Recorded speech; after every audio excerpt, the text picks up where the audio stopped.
So is Anna coming? Do we know? I can't remember. I don't recall seeing anything from her. Let me see.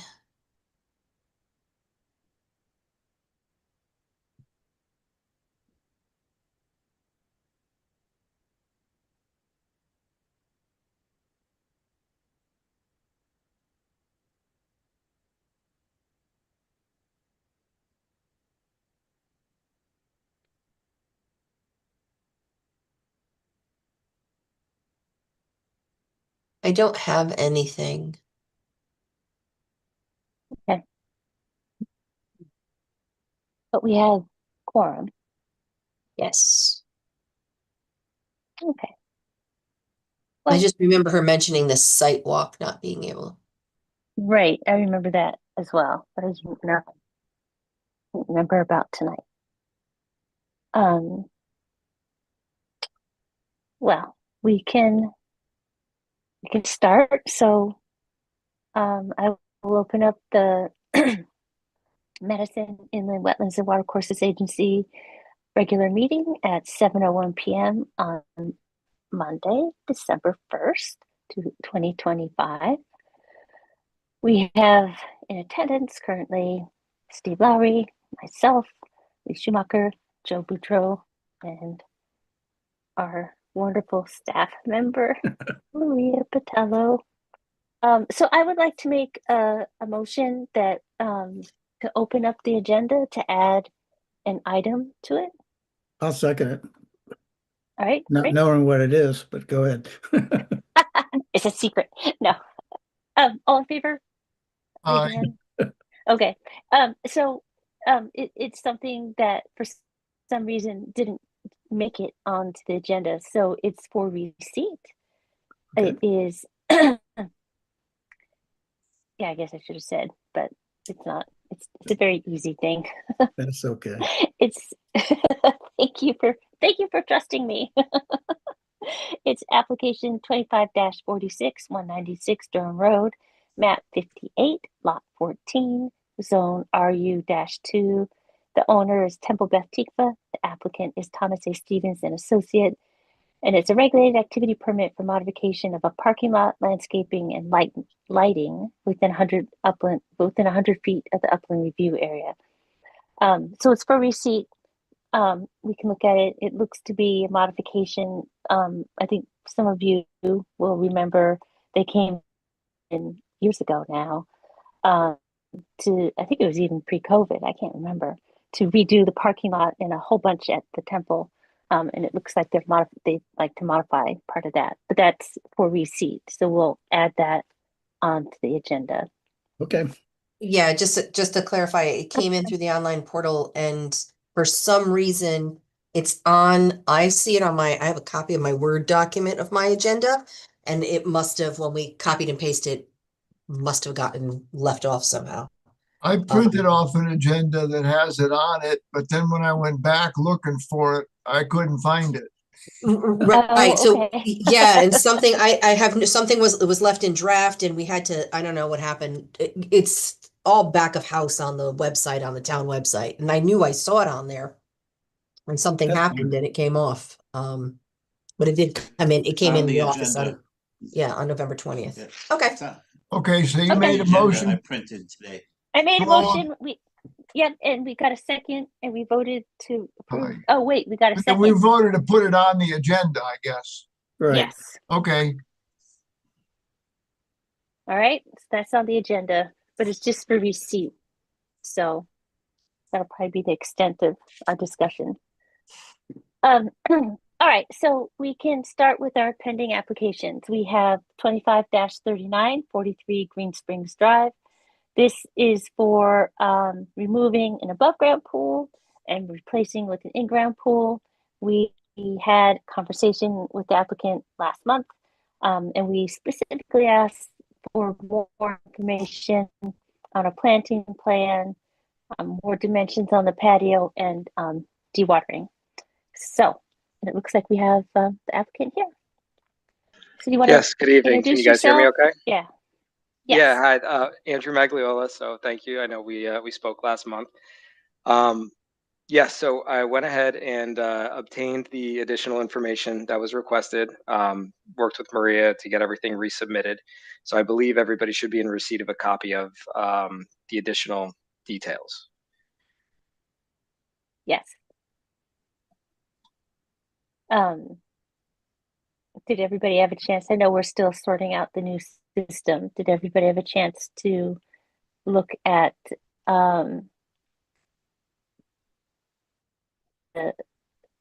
I'm just looking at it, the new revised dimensions and Numbering planting sounds. plan?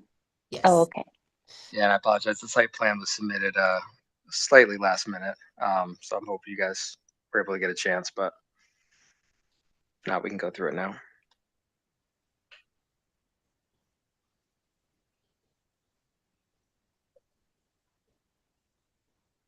Okay.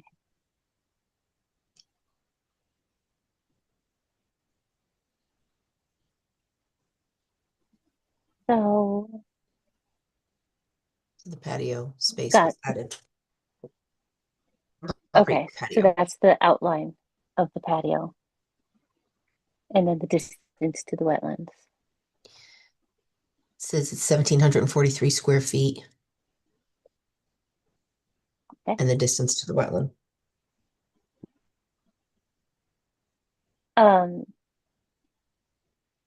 And I'm sorry, are these, what is the patio? Is it pervious or impervious? Oh, yeah, it's right now it's proposed as concrete. Impervious. Okay. Yes. Questions for the applicant? Or is everybody, this is one of the things we asked him to bring back?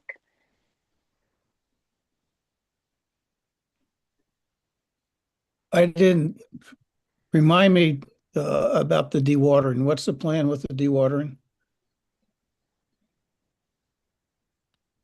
Yeah, he has that drawn in just to the right. I guess if you're looking at the picture to the right, the dewatering area. Okay, Yeah. yeah, I see it. Yeah, Okay, sorry, it's a little small. And presumably that's to scale on this. Correct. And so what's it I going think, to be, a pump or what? I mean, how's the dewatering going to be done? Does he have Is there a detail there? hay bale erosion dewatering structure right here? Okay. So just pump it into that, I guess. Row of hay bales embedded, stacked. Cover entire area with one layer of wood of modified riprap. Here's the hay bale riprap discharge from dewatering pump. Okay, and thanks. is that a standard way of dewatering?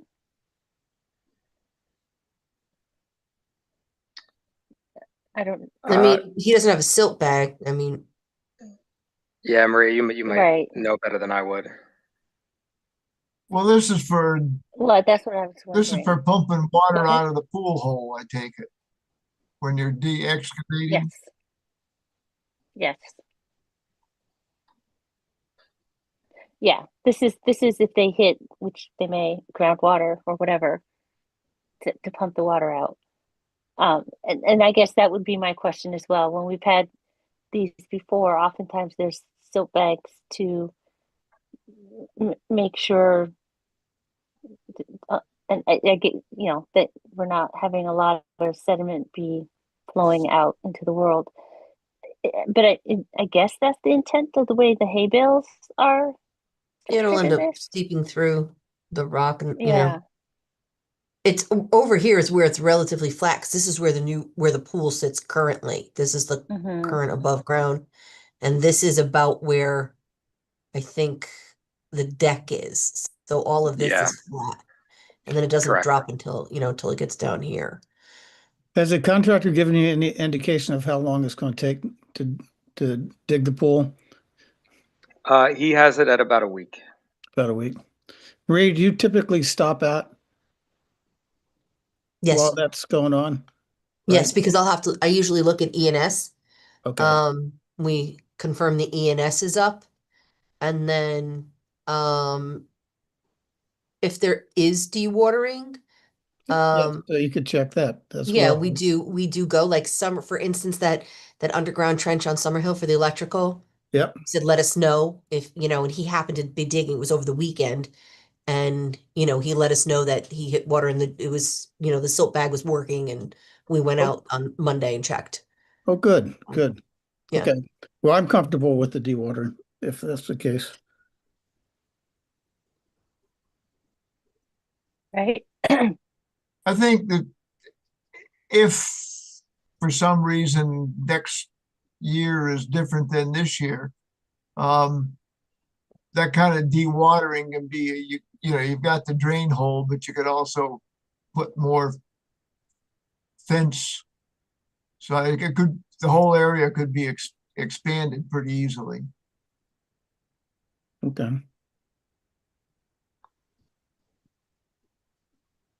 He also Well, submitted a planting plan per your request too, whenever you're.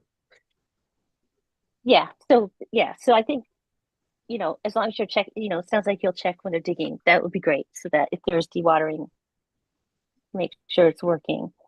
And yes, the planting plan. So I saw that Madison Earth Care submitted one. Looks like they had Yes. Clythra and Ilex. Okay, they had 2 wetland plants near that buffer area on that part closest to the wetland, which is great. Um, thanks, Maria, for pulling those up. And I Yes. guess Thank you, Maria. that's the number. So we're gonna have 3 of each with so wetland This is a seed wetland seed mix. mix on the And then looks you've like got on that slope. on the slope, And and then, then yeah, is that plantings at the 6 end inch of it. diameter? But I can't see do they give the diameter of those plants that they're planting? Or is it just a No, number? Yeah, just one of them says 3 to 5 feet 3 to 5 feet. for the Okay, pepperidge and the winterberry is 3 to 5 feet. So okay, Good. that's great. Okay, yes, and there's so questions on the planting? No, I think we have a good staff memo on No? this too, don't we? We do have a good staff memo. It's lovely. It's very exciting. Do you want me to share that, Maria? Do you have it? Let's take a looky see. I have it Green pulled up too. Springs revised. Yeah, I like to type if you make any changes, so I'd like to bring it up. If you Yeah. make changes. So let's see. Yeah. Well, as Maria's bring that up, are there any other questions for the applicant? I don't have No? any. Okay. I think I should add, don't really even know what dewatering is, but I think it's located between the pool and the septic, the leach field. I would just note, maybe as a condition, that should the sanitarian want the area on the opposite side of the pool, they shouldn't have to come back to the commission. Maria can just handle that little potential modification.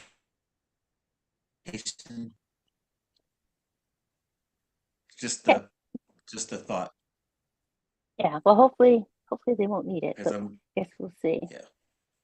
Yeah. So we can do that. So as you can see, we have a motion drafted by Maria, the agency's agent, um, with our standard. The first 2 are kind of our standard conditions about being notified, and then making sure that everything is stabilized and ENS is up and appropriately placed. The third condition here is for the wetlands, for a wetland scientist to monitor the health and viability of the plantings, those 6 plants plus, I guess, the seed mix for 3 growing seasons from the date of installation and submit annual reports, which is our standard language for having these vegetative buffers. Okay. So I will entertain a motion. If anybody wants to do a motion? I move we approve application 25-39, 43 Green Springs Road as proposed by in the staff memo. There a second? Second, All right, great. So we have a motion and a second. So what Joe had said is, we could put in a 4th condition that, and I don't know if we need to do this, but if, as he noted, the dewatering is between the pool and the septic leaching field, Leach field. the leach field, if it needs to be moved, Yes. Right. Should the sanitarian feel that it should be on the opposite side, Maria can handle the modification and the applicant wouldn't have to come back to us. does that Okay. make sense to you, Maria? Does that Yep. sound reasonable? It looks like she's doing a good job writing it up. Oh, great. There you go. Okay. All right. Any other discussion? and just one thing I would like to say, I don't think it needs to be a condition, just for the applicant to realize that you're dealing with plants that like to grow in moderately moist area. They're not necessarily facultative wetland plants, but they need to be watered if we have a dry summer, at least to make sure that they get established. Okay. No, I appreciate the note on that. Thank you.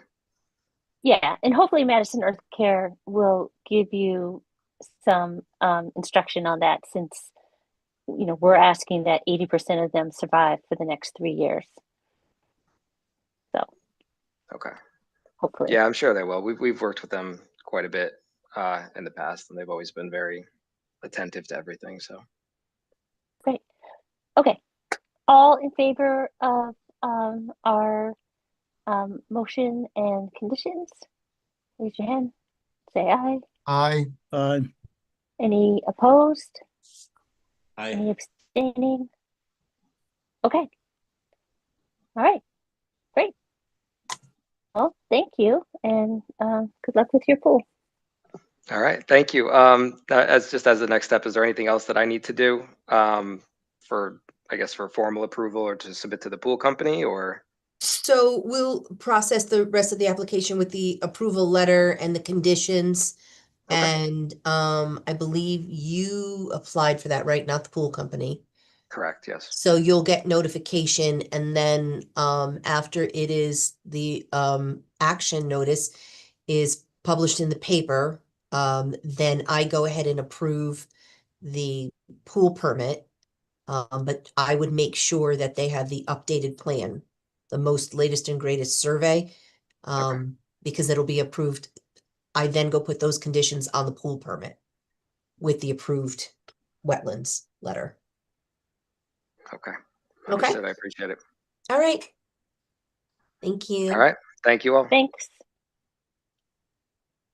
Okay, so our next application is 25-42, 126, 112, 106, 100, 96, 90, 80, 78, 72 Deepwood Drive. This came in late last month. I think this is one that came in last minute. It was received, right? It was received, yes. I will let you know. But I It- didn't think it made the agenda last It month. did not make the agenda. But it did make for Right, receipt. it made for receipt. Yes. So it made this the will be, statutory definition. It did. It did. It was one of, it was yes. actually one of our first, I think it was our first online, you wouldn't know that by the number, but it was the first online permit that came through. Okay. So this is our first time hearing this. This is, if you had a chance to look, this is a regulated activity permit for brush and tree clearing, tree removal along a federal flood control diversion structure and dam within an easement that is being done as in response to a violation notice from the USDA. And so do we have, looks like we have someone, one of the applicants? We have someone? So, Okay. yes, go ahead, Bob. Hi, good evening. Robert Gerard, Town of Madison, Department of Public Works, presenting tonight on behalf of the Director of Public Works, John Iannoco, who's unable to make it tonight. They brought me on in the last couple months as a field project coordinator. Some of the background for this neighborhood, 1960, the area was subdivided. At that time, the Neck River was diverted with a dam. Over the next few years, that dam began to fail. In 1966, they started flooding. The neighborhood began to flood. 1969, the dam that the developer put in broke. They had a consulting engineer come in, look at some alternatives. It continued to become a problem more and more through 1973 and 74. DEP and the Soil Conservation Service became involved. By 1976, they had come up with 6 alternatives to try to repair the dam that the developer had installed.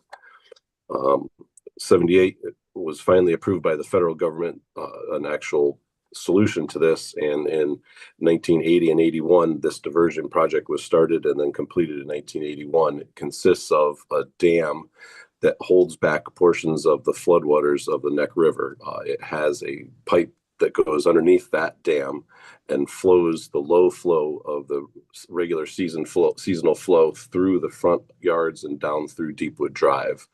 The dam that was put in stops the major flood flows, and then it diverts it down the diversion channel that runs about 1,500 feet.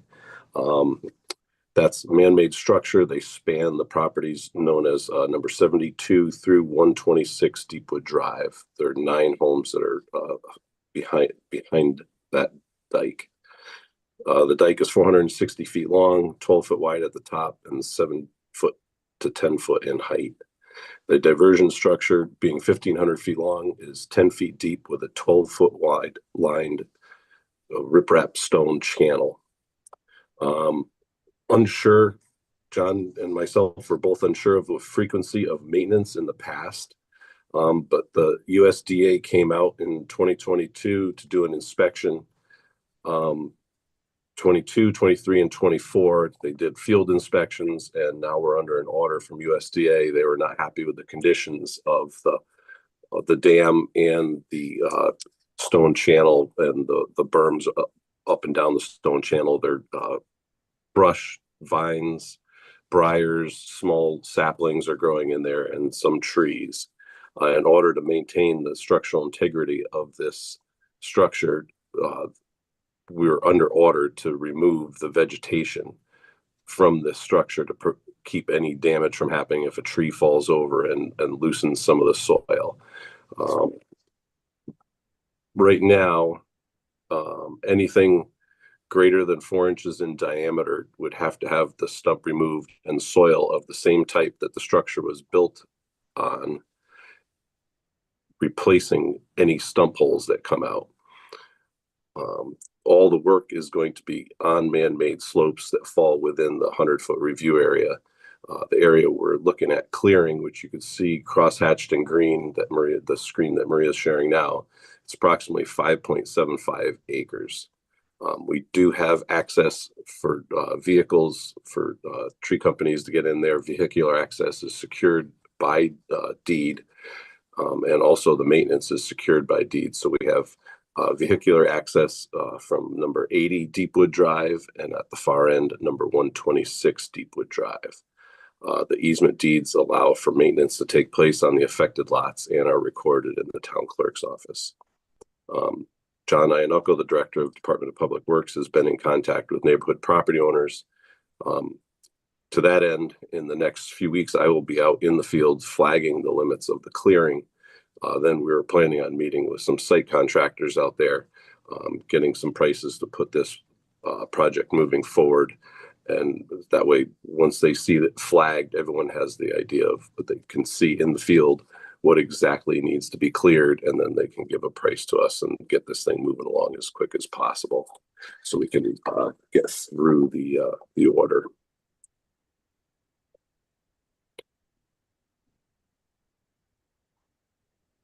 Any questions? Well, I guess I have one question. Okay. So it seems that, I mean, it's a lot of trees and brush coming out. Is there a worry that you'll destabilize this area? I know you're putting soil back in for the stumps, but you're also, at least in the application, it said you're everything under 4 inches diameter is going to be cleared. Or Yeah, they're going to grind down. that down. They would cut that down or grind it off, and that would just go down, and then they're going to stabilize it with some more seed. But anything over 4 inches, anything tree size, is going to have the stump removed, but we're going to evaluate that. So they're going to do all the clearing, and then we're going to evaluate how they're going to handle pulling those particular stumps and replacing any of that fill. Right now, we're unsure of how many trees are of that size or over, because we can't really even access it because of the briars and the vines and everything are so thick we can't get up onto the structure and walk down along it. Well, what is the interest in taking out the stumps? I mean, I get cutting the trees down, but taking the stumps out and taking all that root mass out just seems like, you know, a huge destabilization, depending, as you're right. I mean, as you've said, we don't know, I guess you don't know what's going Right, on. we don't know how But many trees of that size are there. So the USDA, that was their recommendation in their letter. You know, if we get this cleared and we can go out there again with the inspectors when this gets cleared. So this might be a phased project as we go along. The brush clearing is going to be phase 1. And then we're going to take a look at what may need to be done with those stumps. If we have quite a few of them, we can have them come out and we can evaluate. What their word is that you let them rot, and then once it rots, then it creates a void. So the more things that you leave and create a void, at least if you pull it out and then replace it with the same type of material that diversion was built with, then they can stabilize it at that point. mm-hmm. I expect that most of those are going to be red maple and they stump sprout wonderfully. But if you go in there every 3 years or so with brush cutters, you just keep cutting them back. But you know, if the USDA says pull the stumps, then what have we got to say about it? Yeah, again, Well, we'll evaluate it as we go through there, and we're coming up with a maintenance plan to make sure this stays on our radar and that we take care of it and keep up with it in the future with the brush clearing on this structure. Yeah, I think that's the important thing. You know, if people had done that 40 years ago, you wouldn't have the problem now, but can't say anything about that. Correct. Yeah. Again, we're unsure of the maintenance schedule. John was here since 2006. We're unsure of any of the maintenance that was done to it prior to 2006. I could ask my neighbor, Dave Clark, but he might not want to talk about it.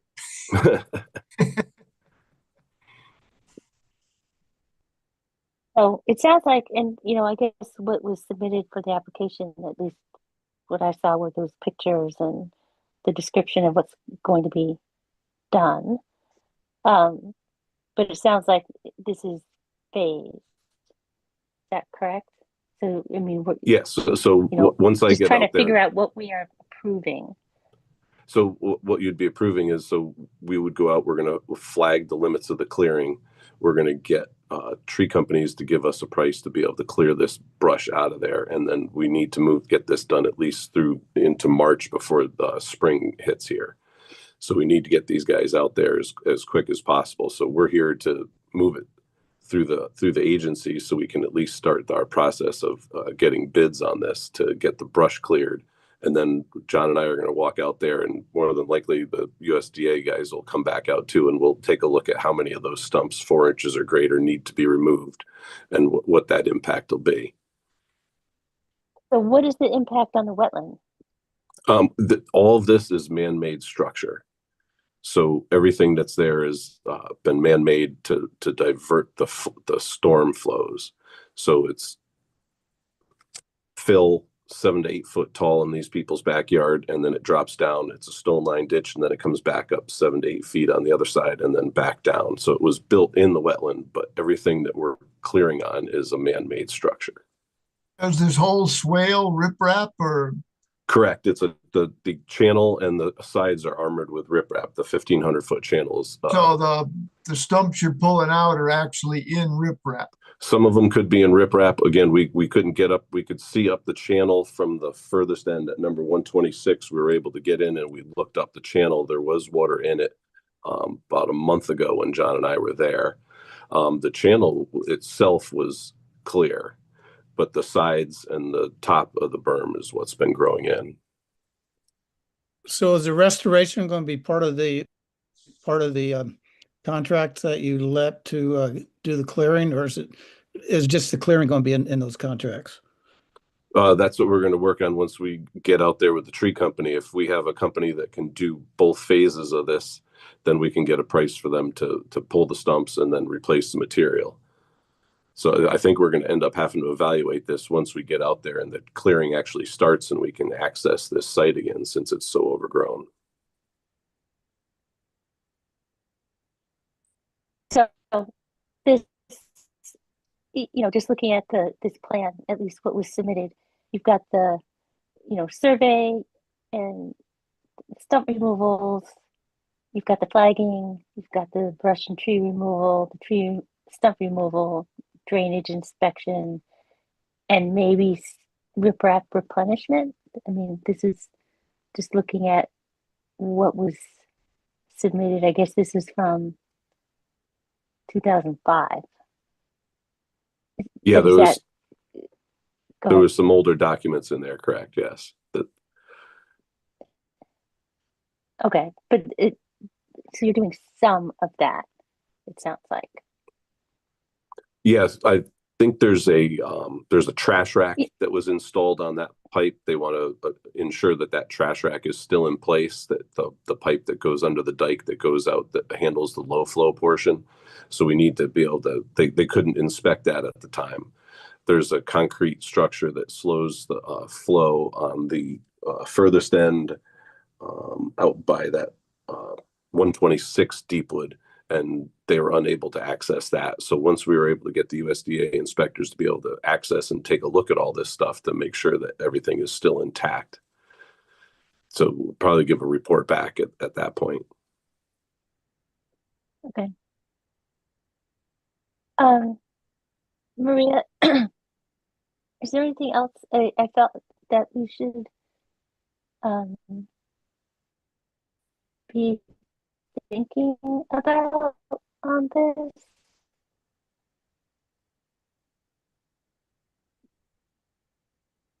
You have you very nicely have done a staff report. No, I think for us. Maria That's might great. be. Oh, am I? She's talking. I'm muted.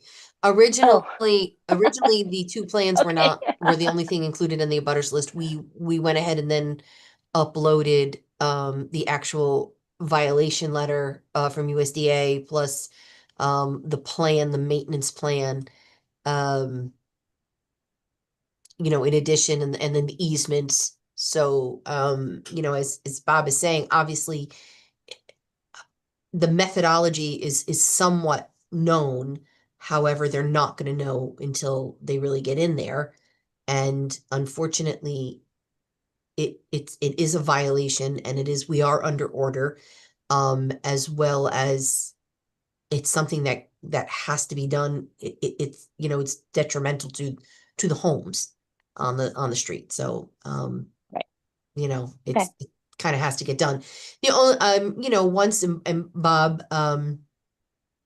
Bob is, employed with the town. He works part-time for our office. He's our technician, zoning and wetlands technician, and he is also works with the public works for part-time as well. He's a certified land surveyor, licensed land surveyor.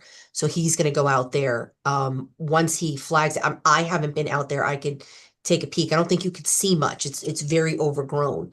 You know, we can do something where, you know, we condition it to, you know, just keep track of it or have him come back and check in once they've hired somebody and, you know, get the methodology, you know, more in place to let us know, you know, what's going on.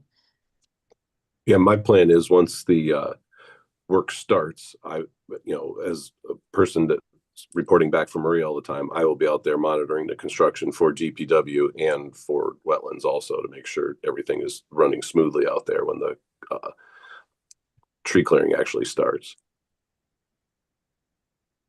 Okay. I didn't have a chance to look it up. Do you know if this falls into an NDDB zone, Bob? It does not, I It does believe, not. when I Okay.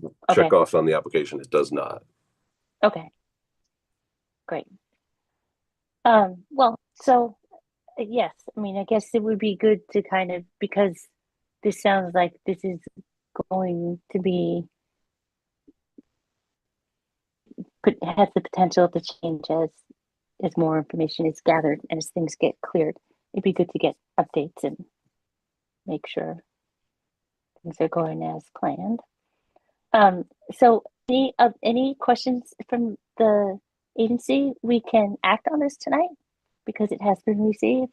I'm don't willing have to to, but we act can. on it. I mean, this is one of those projects you don't really know what you got to do till you get a chance to really look at it. But, you know, he's got to cut stuff and pull stumps. And if he checks in periodically so we know how many stumps he's got to pull, then I don't see a problem with approving it tonight. I agree. Okay. I guess one thing, just as, if stumps do get pulled, I guess it'll be, you know, even if you're replacing in kind, you're going to want to compact that fill and, taking out stumps and replacing with dirt is not quite the same thing. Yeah, So, but it sounds like they'll be when you doing read plantings. the USDA letter, it does say that it has to be replaced with the same material that the berm was built from. So that's going to be they're going to do an analysis on that and make sure that they put the same type of material back in. So it wouldn't be just coming back in with topsoil or whatnot. Whatever that was built with is going to be backfilled in there in kind to make sure it keeps the same structural integrity. Right. And I guess obviously everyone would be concerned about that. That would be my concern as well. Okay. So I can here I will. I move we approve application 25-42 for lots 126, 112, 106, 196, 90, 80, and 78, 72 Deadwood Drive. Oh, but maybe we should look at the staff memo first. No, I think. No, that's fine. Go ahead. You can make the motion. I just pulled it up so we can all see. I'm reading the conditions. With the as proposed in the staff memo, but I think we need to add a condition that requires updates once everything gets cleared and they know more specifically what they're doing for the restoration part of it. Okay. I'll second that. Any discussion? Very quiet. No. Okay. So we have the three conditions as shown here, and then Lee suggested we put in just an additional condition, saying that we get updates on the restoration as more is known about what's going to happen. Does that sound good, Maria? And I know I forgot. I leaped onto that. Applicant as to update agency when methodology and restoration is When the clearing is done and finalized. the applicant has sufficient information to propose what the specific restoration is going to be or something like that. Yeah, so just so that there's updates as more is known. Yeah, I think we need Okay. we need in the record what's actually going to be done once they get the clearing done. Yeah, right. And I guess that was the part where it would be good to know. Like, I think with the most, the third one says an updated maintenance plan with current dates can be submitted. Yes, because they did have an Good updated to plan, but it know was in yeah, detail. old. Yeah, I think we should, Right, but it would be they good to should know what's happening. Like, go ahead. they should be, Jay should be doing maintenance on it every couple, 2, 3 years, so that it doesn't happen again. Right, and I think we'll get that'll be updated. But I think this fourth condition is more trying to understand, there's this, we might have to do this. We don't know how many trees are coming out. Yeah. That kind of information would be helpful to at least know once everybody knows, once they figure it out. So that would be the update that we'd like to see in that fourth condition. Does that sound good to people? Sounds good to me. Just curious how Maria's going to write it up. Yeah, Maria's So is curious she. too.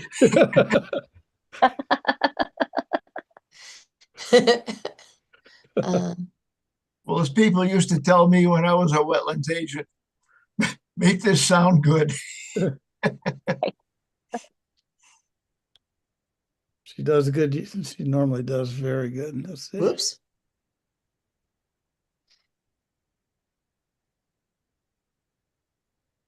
When Hold on.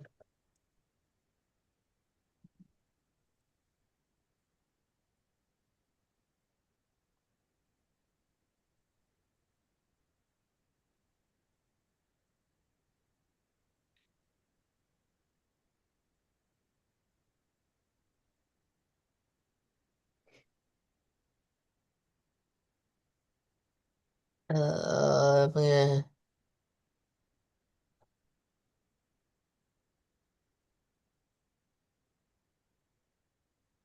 Finalized.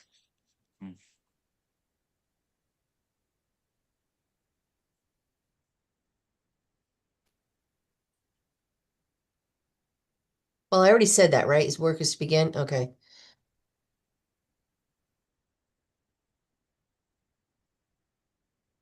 Do I'm thinking of because we don't know who's doing this, right? And when are you, Bob? When are you going out to bid? That's a good question. As soon as we can get this flagged, we are going to attempt a pre-construction meeting with as many companies as we can get out there, and that way, once it's flagged, they can see the site in total, Okay. and everyone can bid on the same process. Okay.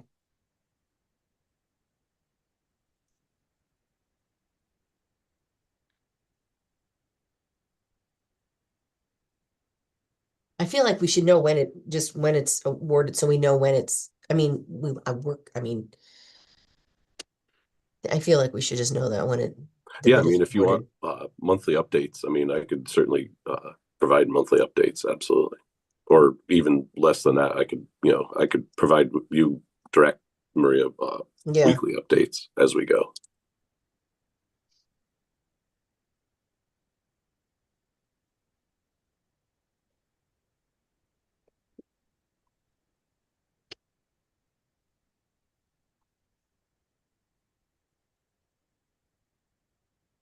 So is that good? I think that's good. I think that's good. Yeah. Yeah. Okay. Okay. Works So for me. all right, everybody is happy with this. I think this is good, just because it's a little amorphous right now, given that kind of up in the air. So it'll be good to get updates. All right. If everyone is comfortable with our 4 conditions, all in favor of approving this application, raise your hand, say aye. Did we get a Any second? I was just gonna opposed? say I don't have anybody as a Oh. second. Second, Aye. Okay, now we can vote. Thank you. I mean, Okay. for us to, we have a running list. I have a whiteboard in my office of running list of site visits that need to occur weekly. And so this is to say that it needs to be watched is you could absolutely condition that. It's up to you, but just to let you know, this stuff gets looked at on a regular, any of these wetland projects. So we, Bob is out in the field, I'm out in the field. So we're always, we're on top of it. As long as people tell us when it's the beginning, we add it into the, Bob adds it into the rotation. So Oh, good. That's comforting. Okay. Yeah. That's good. Yes. All right. Well, thank you. And Thank you, Bob. well, good luck out there. Thank you very much. Have a great night. You too. All right. So our next two applications are no, for so application 25-47 yes. So and I who said received no? an Oh, email and right. at the end of business day asking to withdraw applications 2547 and 2543 441 Opening Hill Road. Yes. Oh, that's good. So they are That's being great. withdrawn, and we will, as when this happens, we usually, and we're expecting a resubmittal, we waive the fee and just carry the fee over. I got here just in Well, time. that's good. Does the zoning regulations have any maximum grade for driveways?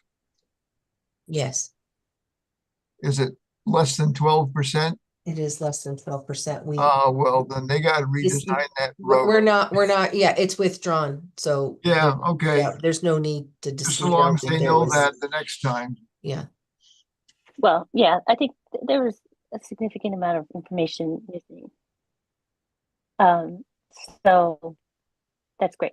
So they can come back with more information so we can have a fruitful discussion. Right. Okay, so that's Okay. also wonderful because it gets us done with our pending applications. Yay. So we have three receipts. Our first receipt is 25-44 Stone Road. This is down, as many of you will remember, this is down off Neck Road. And there's a big protected wetland down there that is still protected. They were going to put a water line through, different people, and then they moved the water line, and then the water line got put, finally they got an easement. There's a whole saga, but that's, this is a parcel to the west of that road, that driveway, as far as I can tell. So, it's still in, kind of a tight area. It is a subdivided lot. And I thought, so I wasn't sure what it was missing. And I guess one thing I would ask Maria, and maybe you'll know, given the water issues down there, I did see that on the site plan, I said water, it kind of had this, the water is going to be coming from somewhere. But I think Probably Neck Road, given, because this is on the corner of Neck Road. This is a right. front on Neck Road. And Yeah. yeah, Okay. So just to make sure, so what it says is proposed water service line has to maintain the separation distance. so this is the parcel. Yeah. So, okay. This was the last one you did. It was over here. This is, Okay. All right. Sorry. So it's to the east of the yeah, one and that we had. the water came up from Stone Road here, but this I think comes in Right. from, So yeah. yeah, no more water issues. And that is, as Maria's showing, that wetland has, we have a 50-foot protected area around that wetland. I think it's around the whole thing. Um, so, um, so this is, it's for receipt. We can, I don't know if we need a sidewalk. I think we've seen this. And we can see it from the road. I don't know. I can drive by it. I don't need to see it. Yeah, I mean, this is a brand new house. There's nothing on the lot right now. right. No, It's empty. Well, And it's right off, it's right off Neck Road. So I mean, there's shrubs and stuff around the pond. I Uh, can get over there and wander around without having a full site walk. okay. So that would be helpful if you want, if you've been, to refresh your memory. If you haven't been, you can just drive by. Um, we can, and then we'll hear from them next month officially. Are there anything else we should do with that one, Maria, besides just receive it and no, there were some things that I noted to them that needed to be, yeah, modified before it's presented, but okay. Um, our other receipt, our second receipt is 25-45, 983 Boston Post Road. This is another application for a new house and site improvements within 100 feet of the wetland. This one was actually missing quite a bit of information, it seemed. this one got Um, a staff review with missing info to them too as well. yeah, so um, that will be really helpful. I did, it wasn't clear, and you noted this as well, Maria, when the wetlands were flagged. That would be helpful to know. Um, yeah, you were very thorough, so thank you. But it was um, noticed that a lot of stuff was missing. Hopefully, they will remedy that in a timely manner for next month, so we'll have a chance to look at it. Anything else that we should note about that one, Maria? Do you think? No, I mean, No? not for,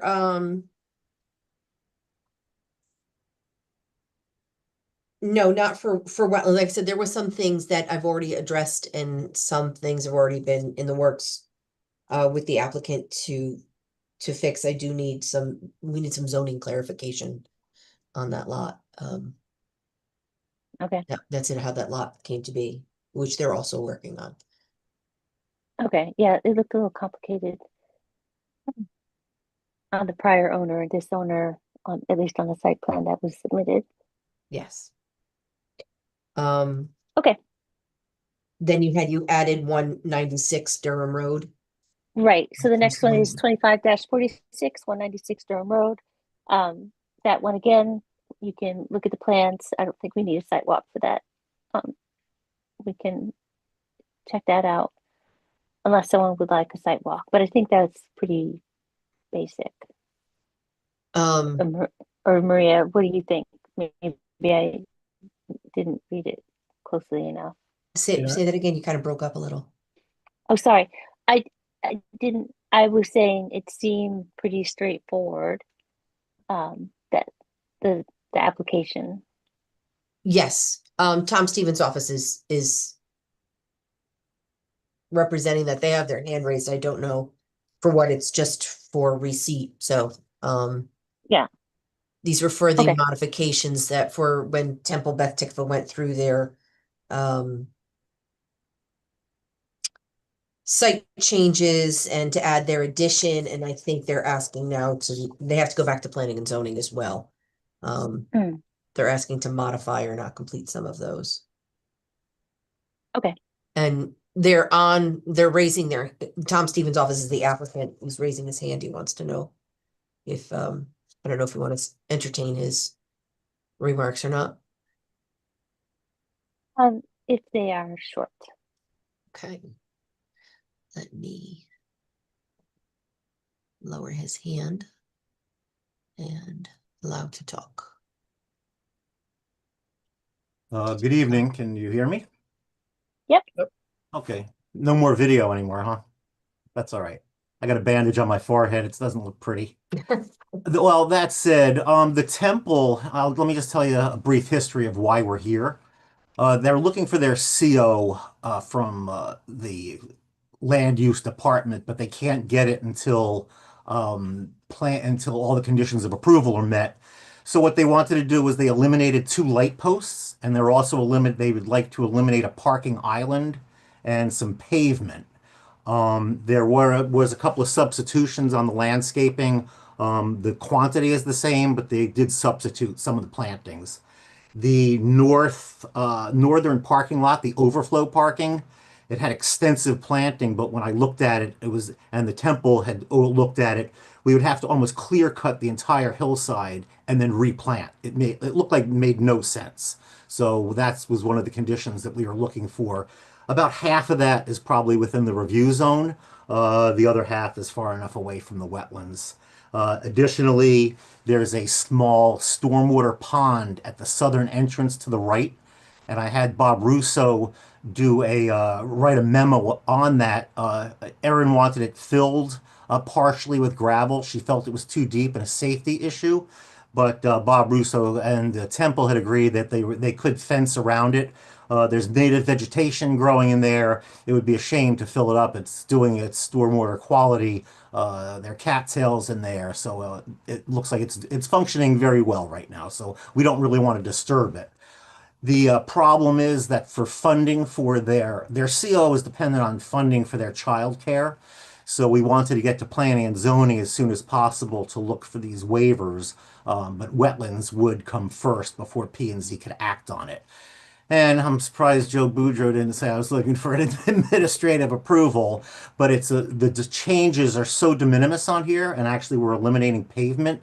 I Well, was just hoping that the Wetlands Commission could look at it. If not, we can see it next month. But I'd be no, they're more going to see it happy to next month walk. because they have to go to P&Z, has to go to public hearing anyway, because it's it's a site plan Yeah, modification. that's fine, but I just wanted to make sure there are no hiccups. And if you want to go walk it, I'll walk it. And I fully expected to see it next month to be back. And just to let you know that the daycare is operating, the daycare has been operating without the CO for several years. Right. The state is starting to get a little antsy with the CO, though. They got approval from the fire marshal and the building official to be in there, so they've been operating and functioning, and so has the temple Well, itself. like I said, I figured we'd be Yeah. next month. I figured I'd ask anyway. And before you I was waiting. before you adjourn your meeting, I think there's a procedural issue that the town is having right now, and I did speak to Attorney Mark Brands about it in relation. This has to do with the online applications. They're actually going to convene in the legislature. Did you talk to Mark Brands or Mike Salzback? Because I got a call from No, I just happened to talk to Mike Salzbeck, but I did reach out to Mark Brands. He had a little bit more gravitas on this subject. So Mark is one of the wetlands gurus. He's had all the CACI-WAC meetings. He does a lot of presentations. So, Well, Chuck, yeah, go you ahead. were talking about the temple Yeah, I thought application. we were done with that. Nope, we're Oh, okay, yeah. sorry. I jumped ahead. So let's finish So- up. Well, we're not. But- So Chuck's problem is there's an application that he wants on the agenda tonight, so that wasn't received in our office. So Well, if you're done well, talking about the application that is online, so let's finish the temple first, Kilo.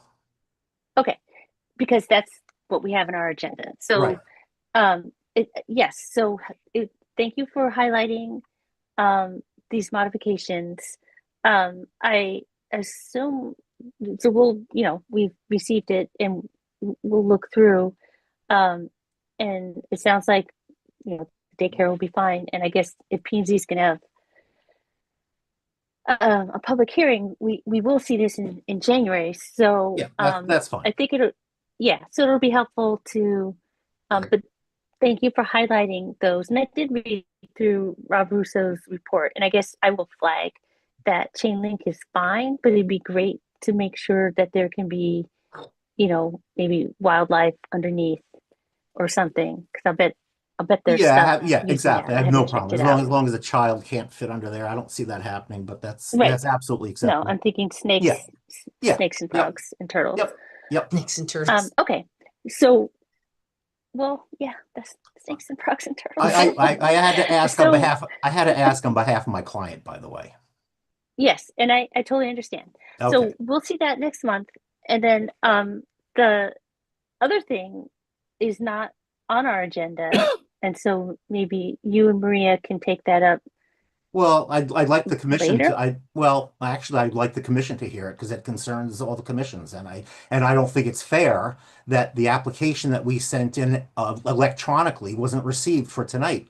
Because I looked at the state statutes and actually your regulation 8.6 actually is a mimic of Connecticut General Statute 22A-42C. It's specifically 87DC, which is also UR 8.6, which has to do with receipt of applications. Right, and that's all the So, information I gave. nowhere, can I just finish talking, Maria, please? And nowhere does it say that it has to be in person, and nowhere does it say it has to be during business hours, because you already talked about an application that was received. You could receive it at midnight. I mean, the town hall is closed. There could be any, so these electronic applications, I don't know why they're not valid. Nowhere does it say those are not valid. I just don't get why I was penalized for receipt of an application that you have seen. This is the one on Advent Hill. It was the one with the vernal pool that was 100 feet away. The applicant made great pains. The house is the identical distances, the clearings are that nothing's changed on that plan. I was very specific with the architect. And I was just asking for receipt. I wasn't even asking for I wasn't asking for an administrative approval. I was just asking for receipt, and the electronic submissions are problematic right now. And I don't think I should be penalized that this is not for receipt for tonight. So we have, because of this, and other things going on to this electronic receipt, we have instituted deadlines, so which will be posted starting in January of when applications could be received. Chuck's application was received after business hours on the last day of work before the meeting. So it was not seen until this morning, the day of the meeting. It wouldn't have made any difference if this was It was received. submitted. It was submitted. It wouldn't have made any difference if it was received 12:02 on Friday, or if it was a P&Z application that was received at 5 p.m. after hours of the town hall for the I day don't get before a meeting. if you're posting your guidelines in January, I don't see why I was penalized. So in it's December. not that we're posting the guidelines in January. We're doing clear demarcations of when something is going to be added to a agenda. But just as you cannot submit an application the day of a meeting, this application was received to us today. If just because it's online doesn't mean it gets in any sooner. It was after hours. Nothing stated anywhere. The town hall was closed. Just like if you walked a paper application in here, if you walked it here at 2:00 on Wednesday, there would have been no one here to receive it. Doesn't get received. It's not stamped in just because it's submitted online. It's not carte blanche to be received 24/7 now. So it's unfortunate. If you had submitted it, like I said, at 12:30 on Friday, it would not be received until the following month. It's after hours and we weren't here, and it was closed. We were closed Wednesday after at 2:00, Thursday and Friday. It was seen this morning. It's still not stamped in by me or paid for. So it's not. Okay, it's I'm not just received. saying it's a big gray area, and I don't think it's fair that I was denied receipt for tonight. It's like I said, it's strictly for receipt. You get a whole month to look at it, and for whatever you're saying, one day because the town hall was closed on Thanksgiving, whatever it was, I don't think it's fair, and I think the commission. Chuck, think the commission has applications the afternoon on latitude. Fridays that were never received until the following month as well. It's the same. It's the same thing. I think the commission has And the I think I think the that commission you're has the stating because latitude. it's electronic, it should be whenever. And that's Well, it's not that's stated, not how it and happens. I think the commission has the right to, if they chose to receive it. So the state statutes and what you were talking about is what the information I gave to Michael Salzback, Right. which Well, says if it's received, which it was. no, Wasn't it was received today and it goes on the next it? business day. It was goes on on the it next was on the regularly portal. scheduled meeting. It Who was knew it on. was on the portal? It was Who on knew the it was on the Okay. portal? Okay. Either way, So it's I up to think it's up to the commission. I think we are gonna move on. This is a little heated. And without all of the information in front of us, we're gonna wait until it's Okay, that's fine. Can on I our at least agenda. Maria, would you at least state that it was submitted tonight? I didn't say received. I said we submitted the application. Absolutely. You submitted it at after work hours Okay, all right. on I just want to let you. on I just want to Wednesday. make it known It it was was submitted. submitted. It was not received to this office until today, until this morning. It was received by this Well, office that's when you this looked morning. at it. But that's when you looked at it. It was So sent in Friday. so I think we're just gonna have to table that discussion till later. And we're gonna move on with our current agenda. That's fine. Maria, you can mute me at any time. I thank you very much for your time, by the way. All right. So we're gonna move on to our enforcements. So 39 Liberty Street was one of our that was our site walk on November 22nd. Yep. Yeah, and I don't know. I see Todd Anderson here. I don't know if Zoom user is the owner or not. They'll have to let me know. Okay. Or they'll have to raise their So hand. okay. So we, for those of us who walked it, what you saw on the site walk was that the parcel was pretty much completely cleared and cleared.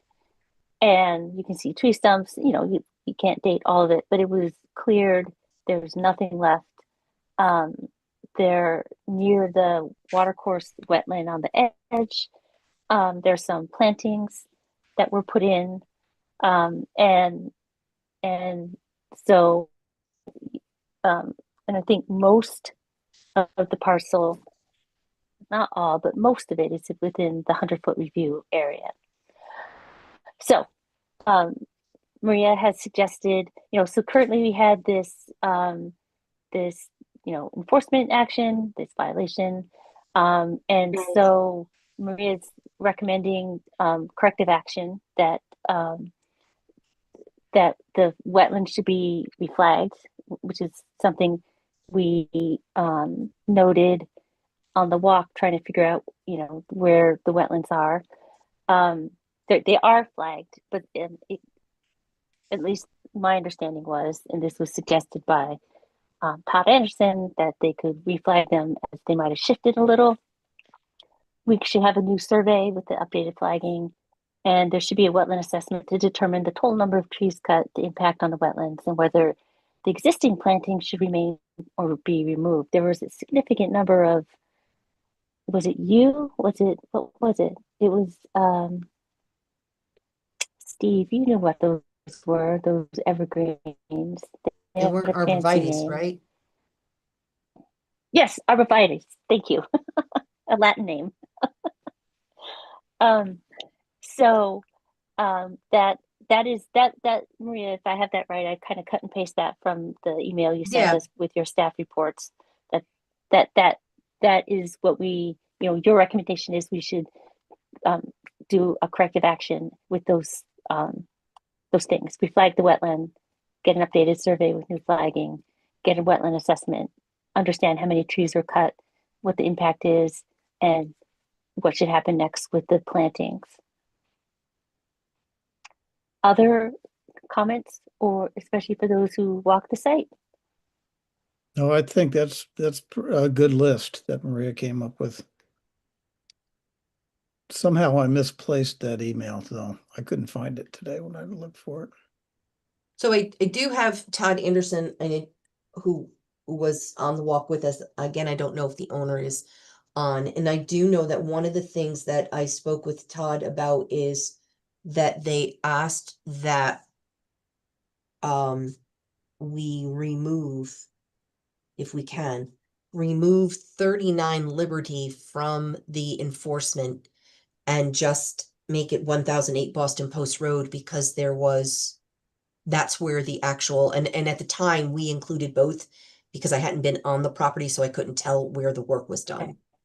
So, that is something else you could discuss. Okay, so it's the lot, or it's the 1008? 1008 Boston Post Road is where Okay, the trees were it's where cut. the Yeah. trees, yeah. Okay. All right. And without the So markers before we had gone out there, I wasn't sure where, Right. everything was, right. where it all took place. So. Just Okay. let me know when I can talk. Oh, yes, go ahead and talk. Sorry, you guys started this without me. I was in the men's room. Sorry. Everything was going on. I needed to go. Sorry. So, anyways, for the record, Todd Anderson, Anderson Surveying LLC, 1575 Boston Post Road in Guilford, here on behalf of Craig and Suzanne Schultz, who bought that lot next to their house. So Matt Davison was out there, I think it was Tuesday of last week, and took a look at what we had marked out for what Rich Snarski had marked out, and I think 2004 maybe. I probably have that date wrong. I don't have my plan up in front of me. It was a while ago, but he took a look at it, and he was trying to get me a report today on his assessment of that delineation. And he had a crazy Monday, just like all of us, and did not get that report to me, but he will get me a report very soon. And I assume you guys want an assessment of the wetlands and everything, which he'll work on. But anyways, he stated to me that there were 3 or 4 flags over to the western area there where that existing driveway comes in off of Route 1, where I was talking about the guide rail being cut short because the old man had his driveway there. There was some filling that was done way back when Route 1 was rebuilt, for his driveway.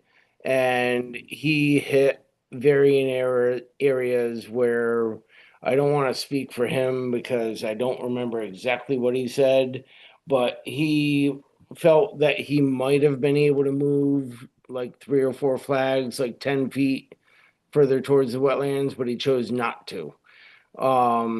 So he basically agrees with the line that we have marked out, that Rich Snarski marked way back when Rich marked it. So he is pretty much confirming what we marked out for that record delineation that was approved by the commission back years ago is in fact the wetlands line. So in tandem to that, what you said about, most of the clearing happened within 100 feet of the wetlands. Yes, probably about 80 to 90% of the clearing happened within the 100-foot review zone. So going forward, you're talking about a inventory of trees cut down and so forth.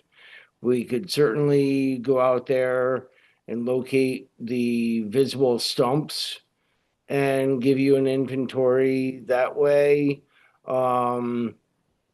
But as far as the smaller trees that, we may not be able to see because of wood chips, or they cut them down low, or they pulled a small stump or something. I, if you want an inventory of the large trees that we can see the stumps, I can certainly provide that. If you want an inventory of arborvitaes that were planted on the property, we can certainly provide that. I just need direction as to what you're looking for from me at this point. The Oh, I lost my train of thought.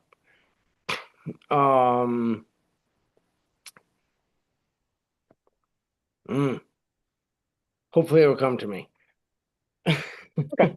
Well, so typically when we have these types of enforcement and violations and then corrective actions, there's a restoration plan that we, suggest happens.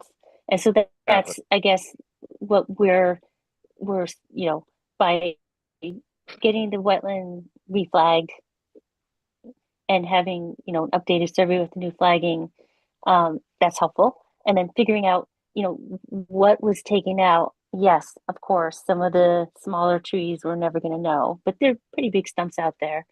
The whole line of arborvitae that is, pretty close to that water course, it would be, you can, they're clearly newly planted. There's actually one still in a planter in the back there that didn't get planted. So I think they should be, it should be pretty easy to figure out how many were planted and then have a wetland scientist, typically what we do is have, wetland plantings back Correct. next Yes. to these places that have been cleared. First step is to get an assessment of what a wetland scientist, would say had happened and how that might be impacting that water course, and whether those arborvitae should stay and be supplemented with other things, or whether they should be removed since they are, planted pretty close. Many of those are pretty close to the water course itself. Correct. Todd, do we know how those arborvitaes, how the locations were selected, of the ones that were planted? I do not know. I was not involved in this project at all Yeah, until the violation occurred. okay. And then I got a Hail Mary call to try and help out. So someone had their hand, Zoom user had their hand raised. I'm assuming that's the owner. Yes. Hi. Hi, it's Greg Schultz here. And I was just, thank you everyone for tonight. You were asking about the selection of the trees. They were just randomly put along that whole course. So there was not like, just, I tried to make it look like naturalized, like blending them in and out. But there was no specific, I just wanted to look naturalized. Okay, I was just curious. Thank you. Oh, and if I may, I just remembered the other thing that I wanted to state. Another thing that Matt said was in his probing along the wetlands boundary and towards the wetlands and outside of the wetlands, he did not see where there was any major filling done to the property other than possible small stump removal and then dirt being put back in the stump holes. So, any concerns of them doing any major filling of the wetlands or near the wetlands, outside the wetlands, no. He said there's like an inch or less of disturbance in all the areas that he tested. Okay. And Well, that'll that's be in a helpful. report, I'm assuming, so. Yeah, that'd be helpful if he can include that in his. Absolutely. Absolutely. Yeah. And probably by the next meeting, he'll have the full wetland assessment report and everything prepared for you guys as well. And addressing whether those trees are beneficial or not, and what might be able to be supplemented.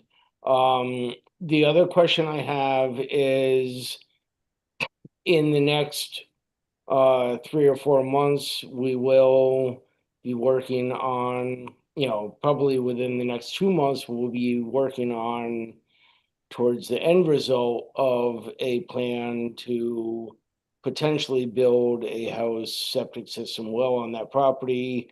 I didn't know, being that we're through winter and plantings really shouldn't happen until springtime, if we could wait until about April to, obviously we can come up with a planting plan prior to that. But as far as implementing that planting plan, maybe we can wrap that in with the site development aspect of the property. Not sure where you guys stand on that one. Well, Maria can jump in. Typically,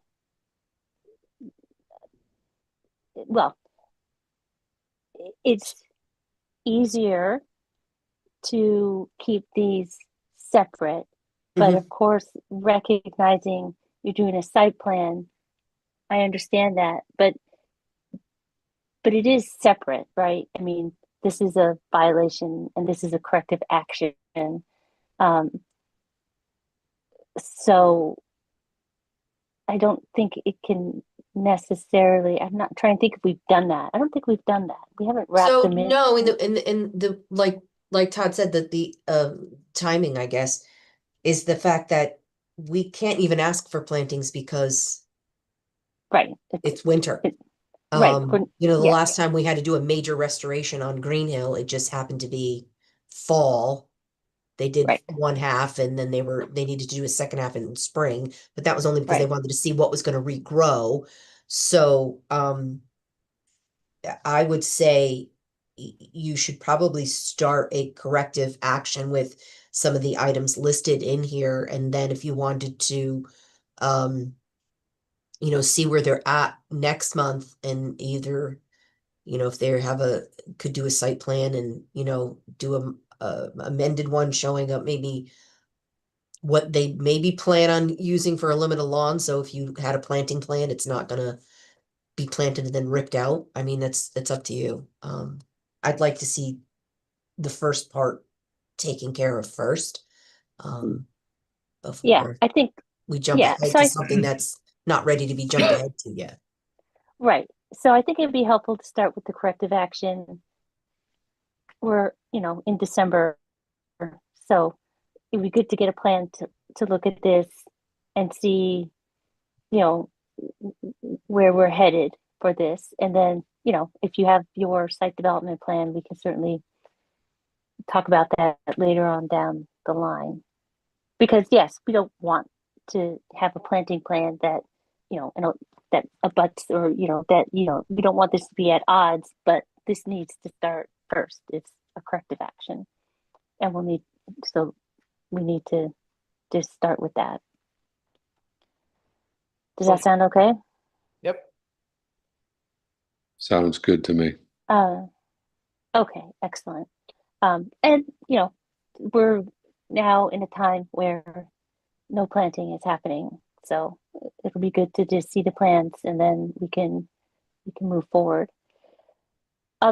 Anything else from the agency members that they would like to add? Oh, you had asked No. if white Okay. cedar was native. It grows in a few places in Connecticut, but it's all up near the Massachusetts line. Yeah. Depends on how native you want to make it. Kind of relative term, but I think it's more what's going to make sense there, but native is always better. Well, That's yeah, as it I mean, is. white cedar grows in wet swamps, so Right. as far as that goes, as far as the ecosystem goes, it's in its chosen place. So that's all good. So Maria, you have all, what we Yes, do you talked want to about make a okay. motion for, to make this corrective action and then Right. And so should this be two motions? Do we change to 1008 Boston Post Road? Or is that an administrative thing that can be changed? As long as you're aware, no, that's fine. I mean, we can, we can make it, and I could state that in the letter that there was, unless you want to find that there was nothing, you know, in violation on 39, and it's just all on 1008. And then Were there plantings on the second lot? Were there what? arborvitae's on, Yes, there were, The plantings, but the arborvitae. landscaping is not completely regulated by the Wetlands Commission. You can go out and plant stuff. Just, unless you you can want to regulate see. if it's part of the permit. I don't I'm recall sorry, Maria. how far down those arborvitae's went.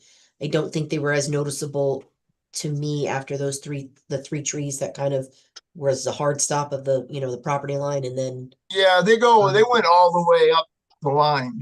I mean, they weren't very Yeah, close together, but they went all the way up the line. they do. I think since the clearing was on 1008, we will stick to 1008. okay. Yeah, that's fair.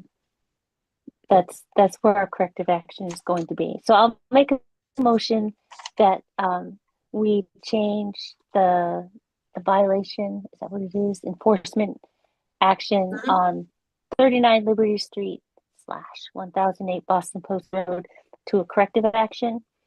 And within that corrective action, we should have the wetlands reflagged, an updated survey with new flagging, and a wetlands assessment that figures out the total number of trees to the extent possible that were cut, the Mhm. impact has had on the wetlands, and an assessment of the existing new plantings, the arborvitae, and start thinking about a restoration plan. I'll second. Any other discussion? Okay, all in favor, raise your hand, say aye.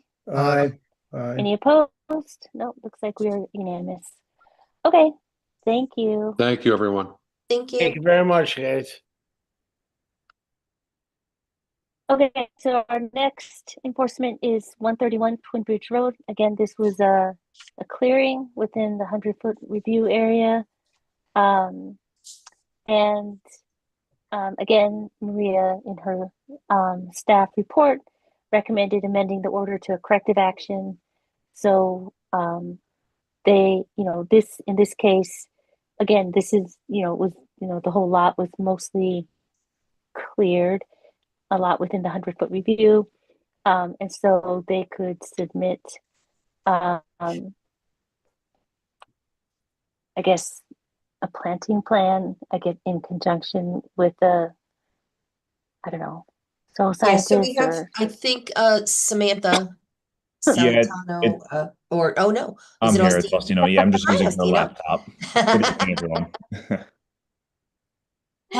Austino is the owner, and we talked to him a couple months ago.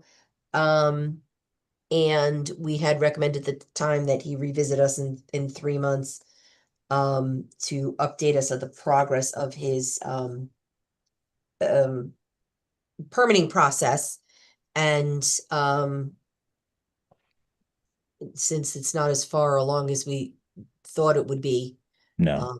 my recommendation is to get a corrective action for, a planting or a site plan showing the limits of lawn and, what they're intending. So, but Kay, you could take it from here if you want. Just wanted to make you aware that somebody was online. So, okay, yeah, no, and that sounds fine. I mean, I was just going to ask, those kind of questions. So yes, so it would be helpful to figure out a vegetated buffer, this planting buffer in the area that was cleared closest to the wetlands, and get a sense of what's going to happen there while we're in this non-planting season. Yes. So, Austino, you have your septic plan review was submitted in October. It's still in the review Correct. process. Correct. Yes. Yep. So we're still waiting on the septic to be approved prior Okay. to submitting your application. So, I know that there was mention, the only thing I do know is like, I think the reserve may be relatively close to the wetland. So that's up to you guys if you want to see like how much of a detail is it just, a site plan as far as putting in a vegetated buffer. I mean, not reviewing it as far as inland wetlands, because he is not going to be ready. I doubt there's going to be an inland wetland plan that'll be ready to be submitted for regulated activity. I do think, we should see something because it could be months. And I just think we should know that there's, a vegetated buffer coming down the line at some point. Okay. Well, yes, no, I agree. It's been since whenever, September. So I guess what I was saying before I realized someone was online, is this something where Ostino could work with a wetland scientist or Madison Earth Care, somebody to get a vegetated buffer plan? Is that what would work in this case? That's what I believe. I believe that he should not necessarily angle for, a site development plan, because we're not at that point again. We can't keep jumping ahead of, Right. Of No. this is a violation and we understand what his end goal is, but I think getting a wetland scientist out there to, give some recommendations and have a plan drawn up. So we have Okay. it. And then that could come once he's ready for the regulated activity permit, that plan could come along with it as well. Gotcha. Thoughts? Okay. Anyone?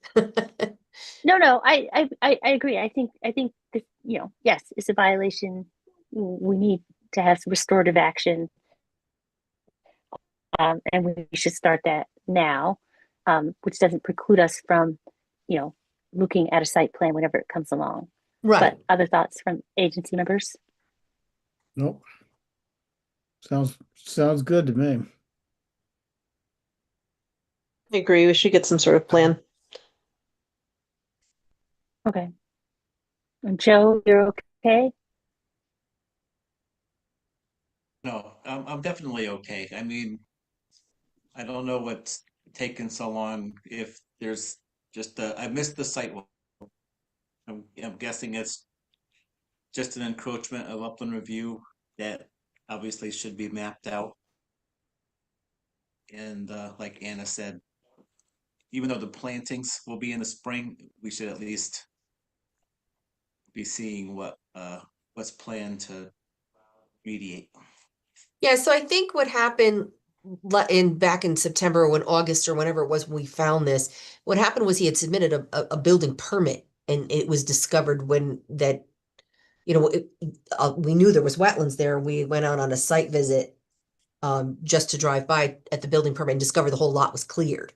And I think Steve had recommended giving him the benefit of the doubt, saying, let's give him a couple months to see if he can get something together and submitted, but it's taken longer, to come about, and the septic plan hasn't even been looked at yet. It's been submitted it was submitted October 28th. So we know what the end goal is, but we really shouldn't wait. So yeah, I do think that we should, have him get a wetland scientist and, get a restoration plan, submitted. So, and something on there, what his intended limit of lawn would be, nice to know now, but not a full, site development plan. just maybe get that in by next meeting and then see where you want to go from there.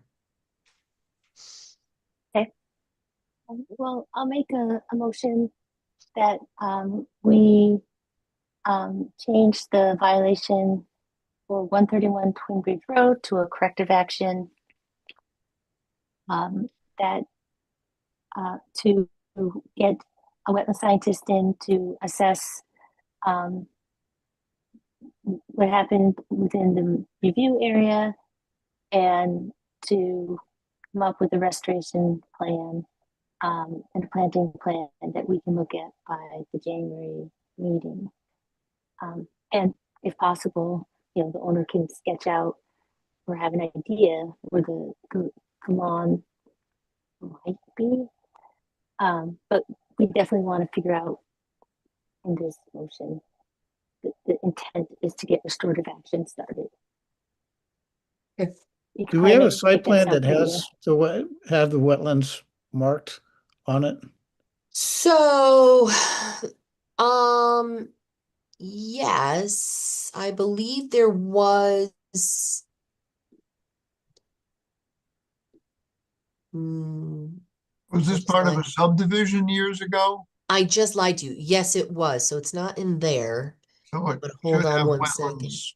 marking. Yeah, I didn't see it in with the documents, but I don't It's know. not, because the only reason why I had is because I went on the town clerk's website and looked at the subdivision plan, the recorded subdivision.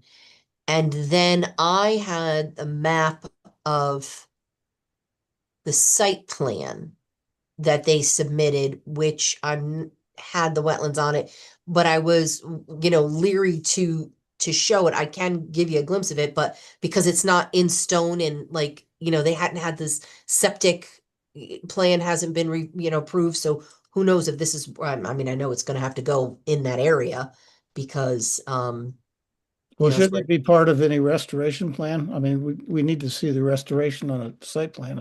So yes, he does. He has engaged in an engineer land surveyor's company, so they can put it on something. Yes. Okay, that's fine. And I believe Austino, this was this part of the recently flagged or no? Was this taken from an older flagging? That was from the 2021 flagging. Okay. And it was recently reflagged? Yeah, it was reflagged after, was it after our Zoom meeting? Okay. I forget if it was after our Zoom meeting, but it was before the site walk because they reflagged it before the site walk. Okay. Oh yeah, I missed that sidewalk too. Yeah. So I'm not sure if all right, but it'll be on the restoration plan, I'm sure. Right. Yes, they'll get it updated. We can ask for, I'm sure that Navis and Young has gone out there and done more work. Okay. And updated the plan. So yes. You can get, okay. Yeah. Yep. And that's something Nafis and Young can do, the restoration plan on a print.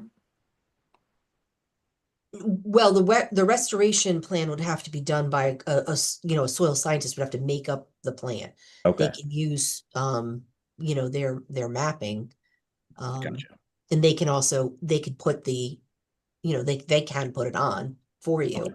Yep. But it has to be done by a soil scientist because it has to be, for wetlands. Okay. I'm following. Yep. Yeah. Well, they didn't really cut into the wetlands. No, Within the review, it's it's in the review area. Yeah. Yeah, but I'm just saying that a wetland scientist isn't a bad idea, but a lot of the soil there that was open wasn't wetland soil. So putting in wetland plants is not necessarily the thing to do. And we're not suggesting that. We're saying there should be a vegetated buffer, so it could be facultative wetland plants. But the idea is to just get an idea of a plan and this vegetated buffer for this corrective action. And I need a second for this motion because we got distracted. Sorry. Thank you, Lee. Okay, so that was a long and protracted motion with a little bit of extra information thrown in. But the gist of the motion is that has just been seconded is that we have this corrective action and get a soil scientist, wetland scientist out to submit a planting plan. Here, the wetland where it's been cleared. All right. Any other discussion? All right. All in Second, favor of this motion? aye. All in favor? Okay. All All right. right, you'll get an perfect. updated letter from me Okay. also. Okay. Thank you, Maria. Thank you, Thanks. everybody. Thank Yeah, you. thank you. Bye-bye. Okay. So that took us through all of our applications, which is excellent. So our next is the approval of the November 3rd minutes. If anybody had a chance to look at them, I thought they were great. Except my name was spelled wrong a couple times, but I'm fine. I'm fine. We don't have to fix that. My name is always spelled wrong somewhere. Both names. But other than that, they look good. Anybody else have any Nope. observations? Okay. Well, I move that we approve the minutes of the November 3rd, 2025 meeting. I'll second. A second. Great. All right. All in favor? Aye. Okay. The second set of minutes are the sidewalk, and they're pretty minimal. Which I is move we fine. approve the November 22nd, 2025 special site walk minutes. Second, All right. Any discussion? All right. All in favor? Raise your hand, say Aye. aye. Okay. Excellent. And then we had the calendar. So Yes, we had that discussion last month about the April. Yes. second Monday. right. And it was changed. Okay. So now we're back It to is, yeah, it reflects normally the first Monday of the month. Aaron wasn't sure why, but it is now, I don't remember, was it March or April or something? It was April, I one of think. the Yeah, April, it is Yeah. now April 6th and not April 14th. okay. That's great. So is this, do we need to approve? We need to approve the calendar. Yes, because it was not approved. Okay. motion that we approve the calendar as submitted by Maria. Second, All right. All in favor? Raise your hand, say aye. Aye. Aye. Opposed? Abstaining? Okay. Another unanimous approval. Excellent. Okay, remarks. So we can, so Maria, you know, I am apparently almost out of time as chair, but Maria said the thing saying, but you could do one more year. But I'm also, since you guys have been thinking about it, you know, you can think about, do we have, if someone wants to be chair, I mean, someone will want to be chair at some point, we can have that vote change, whatever. well, I think you're doing a great job, Kayla. And I don't want to be chair, so So yeah, we thought Kayla, I mean, she has 4 years. There's a new charter that took effect in 2022 that chairs can only serve 4 years for ZBA and P&Z and wetlands. And we thought that this was it that she was up in 26, but she can entirely serve in 26. And then she's got to get booted. So but I'm sure that Steve or Joe or Anna could do a great job too if they want it. But Not sure this year is my year with the 2 kiddos. But maybe in the future when bedtimes aren't quite as hazardous. For that. So I've only that's been here a few months. okay. It looks like you're getting sold there. The charter Okay. wasn't retroactive. Yeah. All right, can you guys still hear me? Yep. Yes. One of my AirPods died, but I can still. No more Yes. stereo. Um, Now we Nope. can't hear you. Now she's yeah, frozen. no, it's fine. All right, Now your video froze up. Yeah, no, she's good now. that's great. That's great. Oh, and Joe can't talk. Okay. So it's all apart. All right. So do we need to vote now, or do we vote No. in January? January. It'll be January. like it'll be on an item for January, and if it stays if you want to stay the same, stay the same. But yeah, Okay. it'll be All on right, the first so- thing you have to do in January. Okay. That's fine. All right, great. So we can do that, and you guys can, think about your positions. I don't have any other comments except that,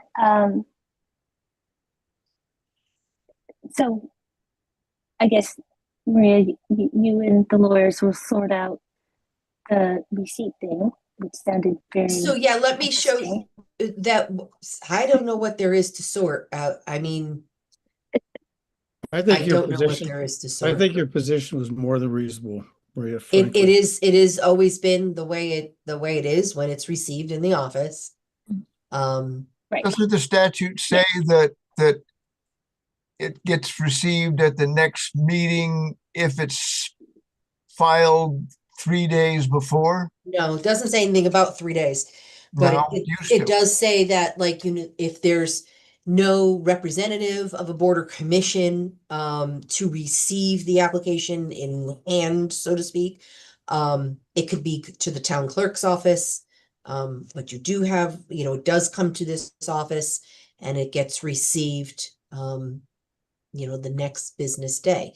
So unfortunately, like I said, it came in after hours. Came in after hours on the last work day. So it wasn't received until today, which is the day of the meeting. Yep. No, As much as he's saying he's being penalized, I don't that also feel like it doesn't just because we happen to be online, we still require a paper application to come in the office. And there's no payment, there's a lot of other things. That doesn't, just because we are online isn't open season that they can come in 24/7 and get Yeah, received yeah, 24/7. the statute was written and our regulations say an application has to be filed in the land use office. So Yeah. that meant paper. Filed, right. I mean, if he physically You came guys here are to gonna the building modify at things. Yeah. after 2 o'clock on Wednesday, he wouldn't have been able to leave it with anybody. You can't stick him to the door, you can't slide him under the door. If there's no money, there's no application. Yep. I saw it this morning. When we were here. It doesn't make a difference whether unfortunately our meetings are on Mondays. But again, P and Z's on Thursdays. If he dropped it off, if he filed it at 8 o'clock at night on a Wednesday, yeah, doesn't mean last Aaron can minute. put it on our agenda Thursday morning. This is a matter of the legislature's not understanding you can't do just one thing. Just because you say people can take things electronically, it doesn't change the rest of the law. It's not how, right. It's not Yeah. it's not received. They just confuse the issue. Yeah, I mean, same thing with I can show you what we have we're going to be doing. It's going to be posted online. And we thought of this because of something like this, that not this application, but there's a hard deadline date of when it can be, the application or the agenda will be posted, of what actually gets on the agenda. Because we need time to look at it and make sure it's complete. That's part of the job of being received in the office, is making sure the application is complete. So for instance, this February 2nd meeting, by January 28th, that's when the agenda closes. Anything in up until that date gets added onto the agenda. That doesn't mean it won't be received, but we're not modifying the agenda over and over and over and over again. However, that doesn't mean that, on Saturday or Sunday, Saturday, January 31st, somebody decides to go online and go to work on a Saturday and submit something that doesn't get, that's not received. So the agenda's closed. So Well, Right. And I go think ahead. that's good. Well, sorry, I was just going to say, I think it is really hard to get these late applications, even if they're just received, because, we might have to make a decision on significant activity or whatever. And we've had late receipts of people bringing them in, 10 of 12, quarter to 12. We don't physically change the agenda, but we do say they're received and your clock starts. They are incomplete. Some, you have to withdraw them because they're not complete and they're being pushed, or you have to start offering, extensions. They have to grant extensions. So this is going to try to hopefully, save a lot of, trouble in the understanding of, just because it's physically uploaded online, it's still not received by someone in town. Hopefully, yes, we are trying to streamline paper, but we still take one copy. We don't need 3 or whatever that we used to take. We're attempting the earlier the better, so we can review it for completeness. That's all, that's all we're asking.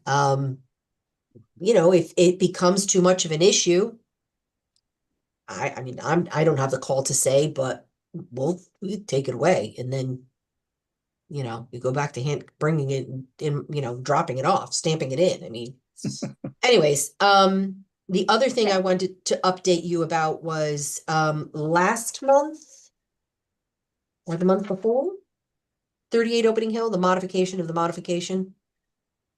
for no, 38 yeah, Opening Hill. yeah. They did submit their modified plan to me, pulling the walkway out of the silt fence area. You had asked for a modified, that was one of the conditions to submit a Right. modified plan. So, Okay. So they did. Okay. so Good. they did submit it. Okay. Other than that, No Yeah. section 13s this month, I guess, huh? Yeah, that's right. I didn't see any section 13. no, there wasn't one but there is going to be one. I just went through it today. There will be one for a water treatment system. Someone had to, can't remember what the reason was. I don't think if they're selling the house or just bought the house. So when it was discharging into the septic and you can't do that. So Okay. yeah. And that's how most of them get found when they, buying, selling during the inspections. So they're just adding a galley for water treatment system. Okay. So I just did that as a 13.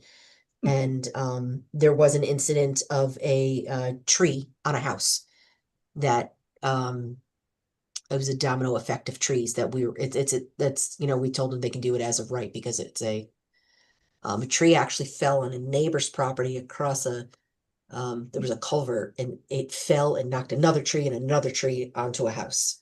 So there's just a big disaster on and unfortunately I can't think of the name of the street off the top of my head, but it had to Sounds be. like an Aflac commercial. It was when she said it was a domino, she had left a message, and when I went out and looked, I'm like, oh my. And and it was. And it's unfortunate because it wasn't the tree that the cause started, it was not on their property, it was on their neighbor's property that uprooted. Oh, Yeah. And caused a disaster onto her property. So and that was by I know it was Affordable Tree because he's very good about the wetlands and said to her to make sure before he did anything to have them call us. oh, So good. I went out and looked at it and I was like, there's, what am I gonna, you got to Yeah. get it all by time I have you submit something and, you figure out how to fill out an application and, whatnot. It was really not gonna affect anything to get rid of all those, everything off the house and close to the house. So, Okay. okay. That's it. That sounds good. Any last motions, people? Move to adjourn. I'll Okay. second. In favor of adjourning? Raise your hand, say aye. Aye. All right, yes, another unanimous approval. Excellent. Okay, well, I hope you guys all have a wonderful December and Happy holidays. Happy holidays. holidays. We'll see you See you next back. year. Yeah, see you next year. See you in See you January. next year. I know it's Have a great. good one. All right. All right. Thank